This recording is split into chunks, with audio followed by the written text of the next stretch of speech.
Do humans feel pain, suffering, or any other excruciating feelings of others in their species? If yes, then why do our global leaders and economic policymakers around the world continue to ignore the large percentage of the population below the poverty line? Why does the gap between the rich, the middle class, and the poor continue to increase? Raise your hand if any of you heard of the disease called NIDS. From the looks of it, most of you haven't. This is the current reality of our free market economy system, which has led to this poverty. A disease which has ridden out the world of so much development and doesn't seem to be going away anytime soon.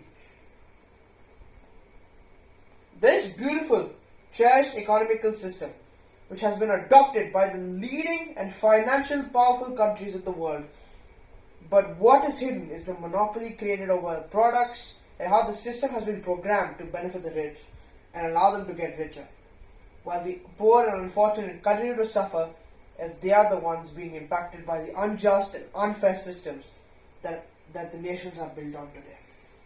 In India, the top 28 richest individuals have more wealth than 55% of the middle class.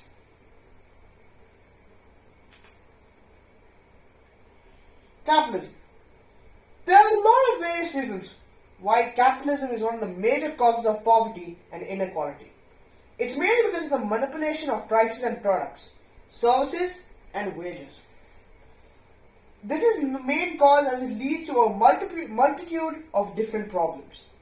The manipulation of the prices of products and services can be done through companies extending their property rights through trademarks and patenting. This is a strategy which allows companies to create exclusivity for their products so they can increase demand. This, for example, is a graph showing the share of US wealth and how over time it continues to decrease. Like mentioned, a lot of the wealthy people now own majority of the wealth, and the middle 60% barely own anything, or even lesser than the top 1%, which is honestly depressing. This trademarking and patenting can also allow companies to create a monopoly for products that others can't produce. For example, the three USA insulin companies, Eli Lilly, Novo Nordisk, and Sanofi, control the market for all insulin pens in the United States. This allows the three companies to constantly increase their prices separately, behaving like a cartel, which collectively increases market price, therefore causing the current prices of insulin to skyrocket over $800. And with the collaboration of doctors who force their patients to take the branded versions and deny the generic versions despite them having financial issues as they get paid more for it.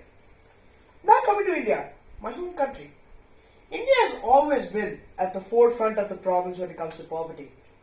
India is mostly an agricultural country, and with a large population of people working in the rural areas being farmers.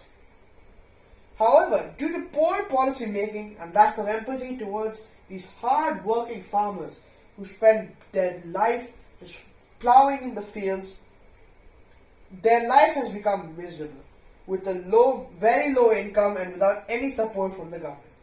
For example, during 2021, there were a series of farmer protests which were done against the government as they planned to remove the minimum support price for farmer goods, which ensured a guaranteed price which wouldn't be meddled with by middlemen. However, the government wanted to replace it with a capitalism approach, opting for a free market when farmers could earn more than the prices determined by the market. But it was also ensured that farmers could still get exploited for lower prices. India is also a country where street shops play a huge role in the economy and in the sustenance of people's lives. However, due to this pandemic, there has been a shutdown. It is shut down completely. Millions of people have been displaced, trying to find a way back to their hometowns, with thousands of dying in the process of walking.